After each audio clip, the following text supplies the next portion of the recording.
Hi everyone, welcome to another video. आज बहुत ही ज़्यादा सुबह सुबह मैं राइड पे आ गया हूँ। एक शानदार लोकेशन है, इधर देखो पूरा फील्ड है, एक ओपन सा फील्ड है, ठीक है।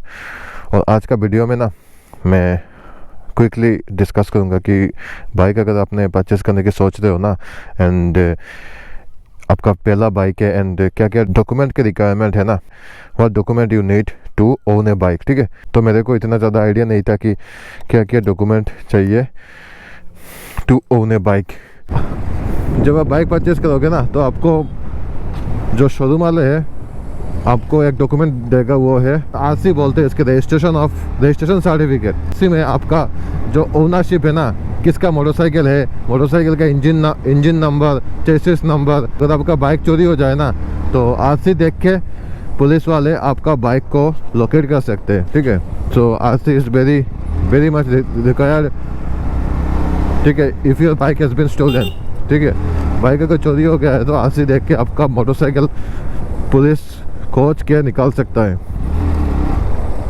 सेकंड जो चीज़ें है, जो कि रिक्वायरमेंट है, वो है भाई आपका लाइसेंस। आप अगर बाइक राइडिंग कर रहे हो ना legally, if you want to ride in the highway of India, तो you need a valid driver licence और राइडर लाइसेंस, ठीक है। और राइडर लाइसेंस जो एक मतलब टाइप होता है, जैसे कि हम जो मोटरसाइकिल राइड करते हैं ना, उसको बोलते हैं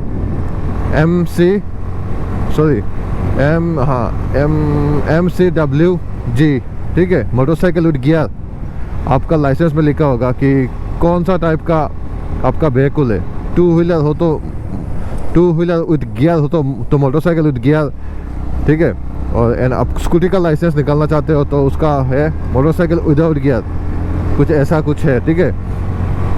अगर आप फोर व्हीलर का लाइसेंस निकालना चाहते हो तो उसको बोलते हैं LMV, लाइट मोटर व्हीकल, ठीक है। अगर आप हैवी ट्रक ड्राइवर हो ना भाई, ट्रक का लाइसेंस निकालना चाहते हो तो उसको बोलते हैं हैवी मोटर व्हीकल। तो ऐसा कुछ रिक्वायरमेंट है भाई। और इलेक्ट्रिक कार का भी है, मतलब ऐसे टाइप होता है मोटरसाइकिल, ऐसे टाइप होता है व्हीकल का, जिस व्हीकल आप ओन कर रहे हो, एंड उसका लाइसेंस आपको चाहिए, ठीक है। और साला रे जो डॉक्यूमेंट का रिक्वायरमेंट है, वो है भाई आपका क्या बोलते हैं उसको, इंश्योरेंस। दो टाइप का होता है, एक होता है third party insurance and first party insurance. भाई थर्ड पार्टी इंश्योरेंस में क्या होता है कि कोई एक्सीडेंट हो गया ना आपका, कोई अगर ठोक टाक दिए हो बाइक का, मतलब आपने अगर किसी और को ठोक दिए हो ना, आपने किसी और व्हीकल को ठोक दिए हो, तो थर्ड पार्टी इंश्योरेंस होगा ना आपका, तो उसके वजह से आप उसका फ़ायदा होगा। जिस व्हीकल को आप ठोके हो ना, उसका रिपेयरिंग का खर्चा आप उठाने में थर्ड पार्टी इंश्योरेंस आपको हेल्प करेगा, ठीक है। That's about third party insurance, जिसका वैलिडिटी होता है 3 या 4 साल भाई। जो कि थर्ड पार्टी इंश्योरेंस अगर आपके पास हो तो आप पुलिस का चालान से भी बच सकते हो, ठीक है। लेकिन भाई जो इम्पोर्टेंट चीज़ है वो है फर्स्ट पार्टी इंश्योरेंस, ठीक है। दोनों ही इम्पोर्टेंट है, फर्स्ट पार्टी इंश्योरेंस भी और भी ज़्यादा इंपॉर्टेंट है, क्योंकि फर्स्ट पार्टी इंश्योरेंस का वैलिडिटी होता है 2 साल का, ठीक है। 2 या 1 साल का होता है भाई। मैं ना इतना रिसर्च करके नहीं आया हूँ, आज टॉपिक दिमाग पे आ गया तो बात कर लिया। तो फर्स्ट पार्टी इंश्योरेंस का वैलिडिटी होता है 1 या 2 साल होता है। तो फर्स्ट पार्टी इंश्योरेंस पे क्या होता है कि आपने अगर किसी को ठोक दिया हो ना, तो थर्ड पार्टी इंश्योरेंस तो आपको उसको हेल्प करेगा कि उसका व्हीकल का कॉस्ट रिक्वायरमेंट, उसका व्हीकल का खर्चा निकालने का, उसका व्हीकल का जो डैमेज है वो आप भरपाई कर सकते हो थर्ड पार्टी इंश्योरेंस से, ठीक है, जिसके आपके पॉकेट में लोड ना आए, ठीक है। एंड फर्स्ट पार्टी इंश्योरेंस का वजह से क्या होगा कि आपने अगर किसी व्हीकल को ठोक दिया हो ना, तो आपका जो व्हीकल का खर्चा है ना, वो फर्स्ट पार्टी इंश्योरेंस उठाएगा। तो फर्स्ट पार्टी इंश्योरेंस का वैलिडिटी 1 या 2 साल का होता है, ठीक है। तो दोनों ही इंपॉर्टेंट है, first party and third party भी। फर्स्ट पार्टी इंश्योरेंस इसलिए ज़रूरी है कि भाई जिस बंदे का ना आप ठोका होगा, उसका अगर इंश्योरेंस नहीं होगा ना थर्ड पार्टी, तो उससे आप उस चीज़ से आप फ़ायदा नहीं उठा सकते, ठीक है। एंड थर्ड पार्टी तो तब आपका फर्स्ट पार्टी काम में आ जाएगा, अगर उसका थर्ड पार्टी नहीं होगा तो, ठीक है। और फर्स्ट पार्टी और आपका थर्ड पार्टी ज़रूरी है कि उस व्हीकल का कुछ हो गया ना भाई, तो आप उसको भरपाई कर सकते हो। एंड पुलिस चालान से भी आप बच सकते हो। अगर आप फर्स्ट पार्टी नहीं भी है ना आपके पास, थर्ड पार्टी का वैलिडिटी है, तो भी आप वैलिड इंश्योरेंस होल्डर हो एंड पुलिस चालान से आप बच सकते हो, ठीक है। फर्स्ट पार्टी नहीं भी हो तो फिर भी चल जाएगा।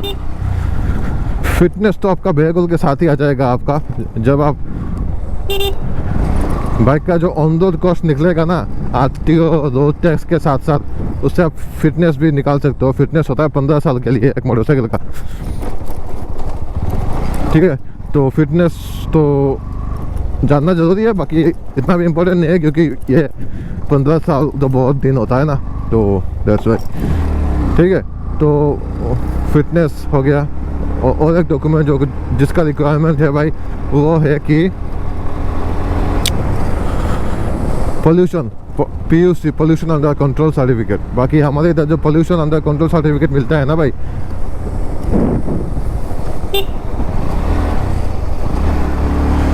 हमारे इधर जो पोल्यूशन अंडर कंट्रोल सर्टिफिकेट मिलता है ना भाई, वो टेस्ट नहीं होता भाई। सीधा अगर पोल्यूशन सेंटर में जाके ना वो बंदा हमको ऐसे निकाल के दे देता है भाई, इतना ज़्यादा टेस्ट उस नहीं करता, ठीक है। और पोल्यूशन का वैलिडिटी होता है 1 साल का, पोल्यूशन अंडर कंट्रोल का। तो ये ज़रूरी है भाई, पोल्यूशन PUC सर्टिफिकेट, ठीक है।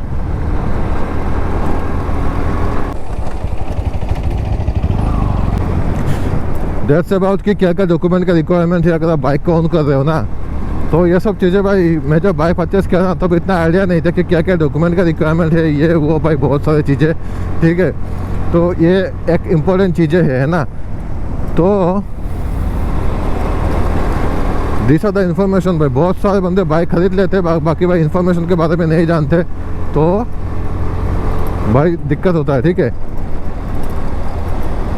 So that's it for this video about what document you need to ride a motorcycle in India and किसका क्या काम है, ठीक है। तो